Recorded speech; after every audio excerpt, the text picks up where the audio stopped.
kita pada pagi hari ini. Hari ini kita akan belajar PJOK ya.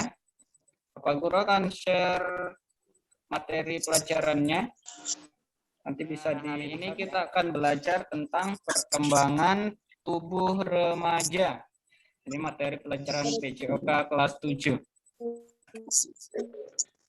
Untuk pertama, Pak Guru akan menjelaskan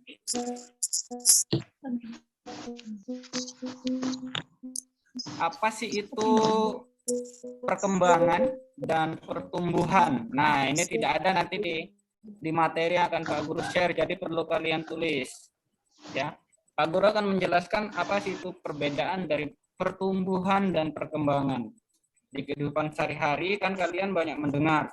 Ada yang disebut dengan pertumbuhan, ada juga yang disebut dengan perkembangan.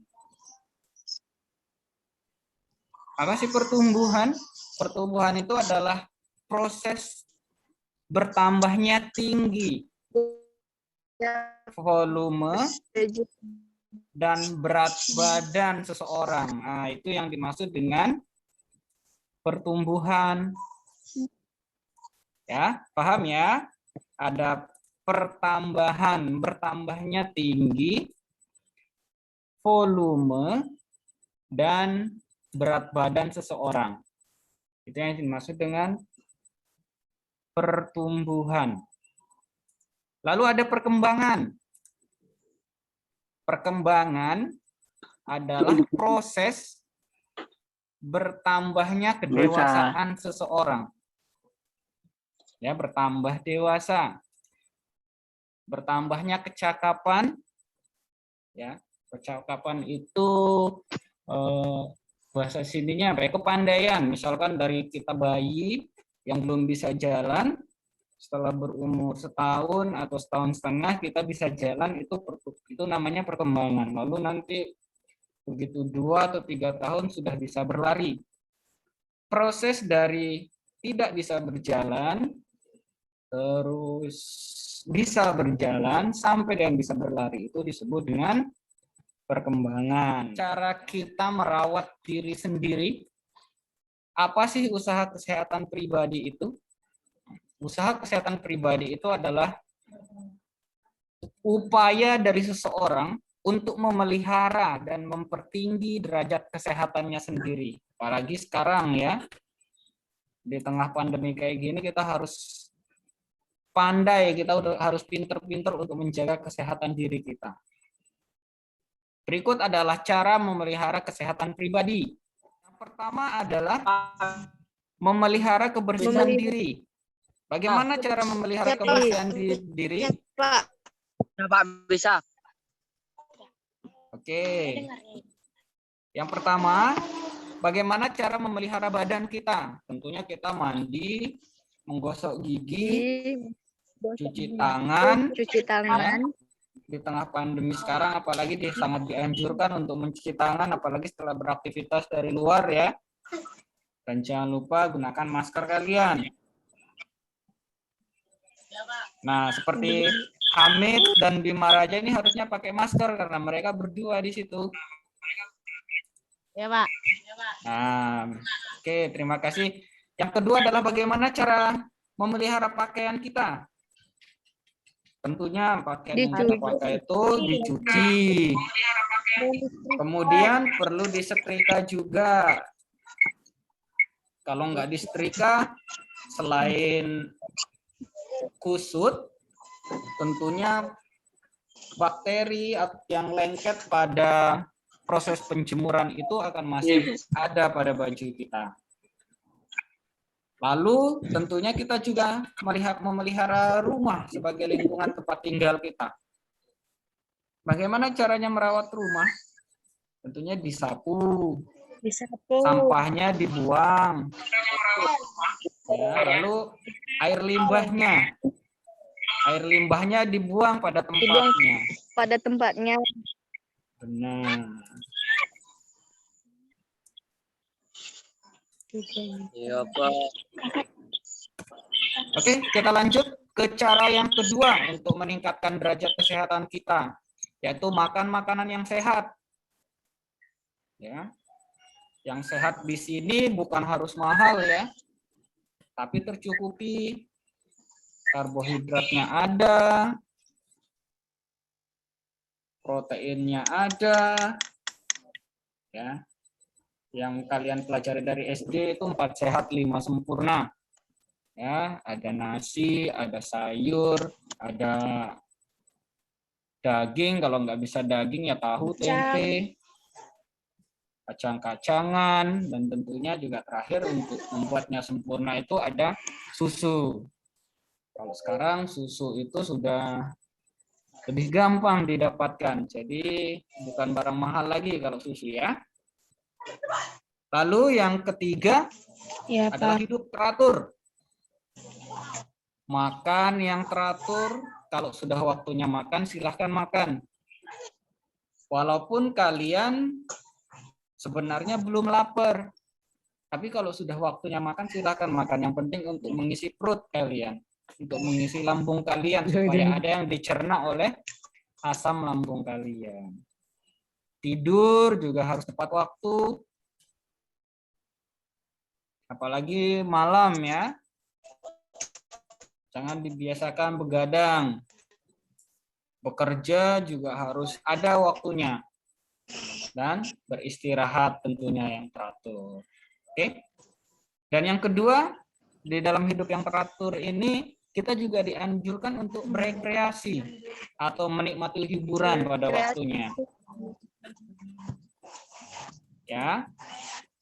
Kalau kalian punya punya mungkin rezeki lebih atau waktu lebih, waktu senggang, silakan. Rekreasi itu dianjurkan untuk menghilangkan stres ketika kalian capek mengerjakan sesuatu atau capek di sekolah. Silakan berekreasi. Rekreasi itu nggak harus ke tempat yang jauh ya. Ke taman dekat rumah kalian boleh. Yang penting kalian melihat pemandangan yang luas. Itu sudah bisa untuk merefresh pikiran kalian. Oke. Yang keempat adalah meningkatkan daya tahan tubuh. Cara meningkatkan kesehatan kita dalam meningkatkan daya tahan tubuh. Bagaimana cara meningkatkan daya tahan tubuh? Yang pertama itu adalah melakukan vaksinasi. Ya, vaksin itu perlu. Kenapa? Untuk meningkatkan daya tahan tubuh kita terhadap suatu penyakit. Kalian mungkin sering dengar ada vaksin untuk corona. Itu menurut Pak Guru ya itu penting. Kenapa? Karena itu akan menghindarkan kita dari gejala-gejala yang fatal ketika kita terkena virus tersebut. Tapi mudah-mudahan kita semua dilindungi ya, tidak ada yang kena ya. Amin. Caranya itu dengan protokol kesehatannya dijalankan. Cara yang kelima adalah menghindari terjadinya suatu penyakit. Bagaimana cara menghindari penyakit? Yang pertama, kita menghindari kontak dengan sumber penyakit. Sumber penyakit itu ada dua. Siapa aja? Orangnya. Jika kita tahu orang itu terkena penyakit dan penyakitnya menular, jangan malah dideketin ya. Nanti kita tunggu orang tersebut sudah sembuh, baru kita jenguk kalau pengen jenguk. Yang kedua, sumber penyakit yang kedua itulah tempatnya. Kalau kalian tahu di sana itu mungkin sarang penyakit, jangan malah ke sana, main ke sana ke tempat tersebut, ya. Yang kedua, menghindari pergaulan yang tidak baik. Nah, ini ketika kalian melihat kawan kalian merokok, jangan dideketin, dihindari, cari pergaulan yang baik-baik saja. Kalau kalian kan sudah bisa berpikir mana yang baik, mana yang buruk untuk kalian. Yang ketiga, di situ ada selalu berpikir dan berbuat baik. Kalau kalian berpikir baik, perbuatan kalian juga nanti akan baik tentunya. Karena tingkah laku kita itu ditentukan oleh pikiran kita. Lalu yang keempat, membiasakan diri untuk mematuhi aturan kesehatan. Ini penting, apalagi di tengah pandemi COVID-19 ini, ketika kalian kemana-mana harus memakai masker, silahkan dipatuhi. Ketika kalian dilarang mudik, silahkan dipatuhi. Nggak usah mudik. Kenapa? Itu untuk keselamatan kita semua. Ya, makanya sekarang ada penyekatan di mana-mana. Itu maksudnya adalah untuk menjaga kesehatan kita. Sekarang kan kalian dibatasin untuk keluar kebun. Setiap orang yang keluar kebun, baik itu karyawan, anak karyawan, keluarga karyawan, itu harus membawa PNPK. Itu maksudnya apa? Maksudnya untuk kebaikan kita semua. Untuk menjaga kesehatan kita semua. Jadi tolong dipatuhi ya, anak-anak ya. Oke, terima kasih. Yang keenam, meningkatkan taraf kecerdasan dan kerohanian. Ini juga penting. Bukan hanya fisik yang kita gembleng, tapi juga kecerdasan dan kerohanian. Dalam hal ini adalah keagamaan. Yang pertama, caranya adalah patuh pada ajaran agama. Nah, ya, ajaran agama kita silahkan dipatuhi. Kenapa? Karena setiap agama itu menganjurkan kebaikan. Jadi kalau kalian sudah mematuhi ajaran agama kalian masing-masing, mudah-mudahan kalian menjadi anak yang cerdas dan anak yang baik. Yang berikutnya adalah cukup santapan rohani. Santapan rohani. Ya, santapan rohani itu maksudnya kita mendengarkan ceramah-ceramah ya, tentang keagamaan, itu penting untuk menyegarkan rohani kita. Lalu yang berikutnya adalah meningkatkan pengetahuan. Meningkatkan pengetahuan dengan cara apa? Dengan cara membaca, belajar di sekolah, ya. Lalu belajar juga dari pengalaman hidup. Pengalaman hidup. Benar. Jika kalian misalkan sakit dipatuk ular, jangan mau lagi dipatuk ular. Itu namanya belajar dan pengalaman hidup, ya. Ya, Pak. Nah. Oke, ini yang ketujuh. Iya, Pak. Nah. Bentar. Tugas nih. Belum. Nanti tugasnya belakangan ya. Nah, yang ketujuh ini adalah melengkapi rumah dengan fasilitas yang menjamin hidup sehat. Apa saja sih fasilitasnya? Manusia itu tidak bisa hidup tanpa air. Adanya sumber air yang Ya. baik. Benar. Adanya kakus yang sehat. Di sini adanya sumber air yang baik. Ya, kita dianjurkan untuk mengkonsumsi air minimal 2 liter setiap harinya.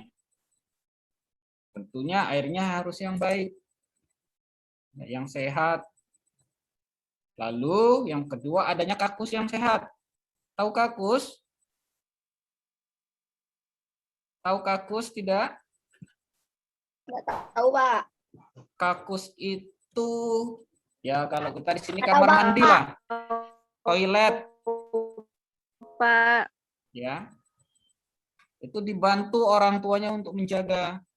Mungkin orang tuanya tidak sempat karena capek kerja, kalian pulang sekolah kan masih lowong waktunya, silakan dibantu membersihkan. Karena ciri-ciri rumah yang sehat itu adalah kakusnya itu sehat, kakusnya itu bersih, kamar mandinya itu bersih. Kalau kamar mandi kalian sudah bersih, mudah-mudahan rumah kalian yang lainnya juga jadi bersih. Lalu adanya tempat sampah. Ya, Pak. Nah, tempat sampah ini penting. Kenapa? Karena kalau tidak ada tempat sampah, kalian akan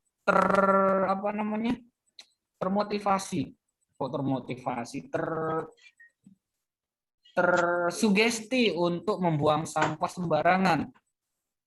Jadi kalau sudah ada tempat sampah, kalian lihat, kalian akan sadar nantinya, oh saya harus buang sampah di situ. Lalu ada pembuangan air limbah yang baik. Ya, yang dari kamar mandi harus dibuang ke spal, saluran pembuangan air limbah atau parit lah bahasanya kalau di kita.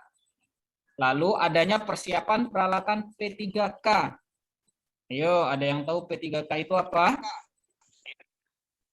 Tahu Tahu. Pak. Apa? Pertolongan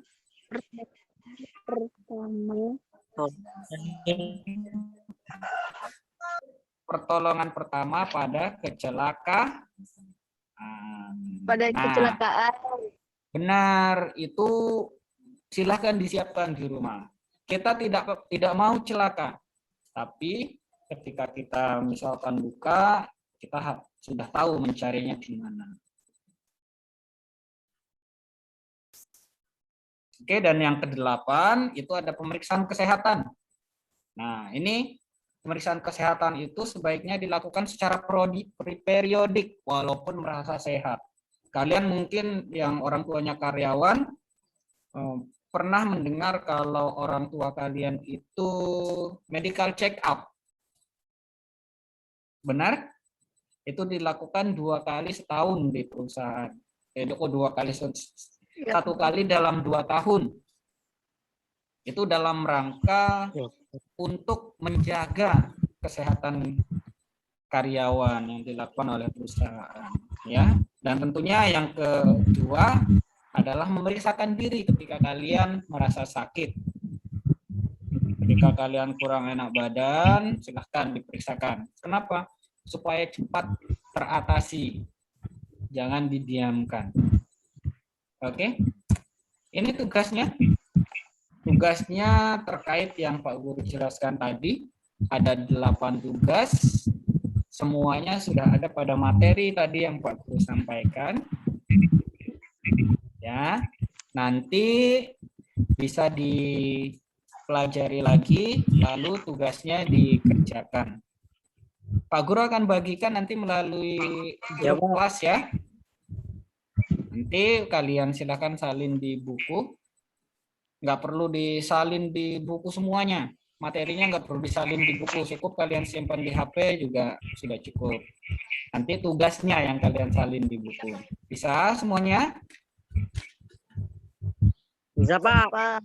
Oke. Bisa, Pak. Ada yang mau ditanyakan sebelum kita akhiri? Nggak ada, Pak.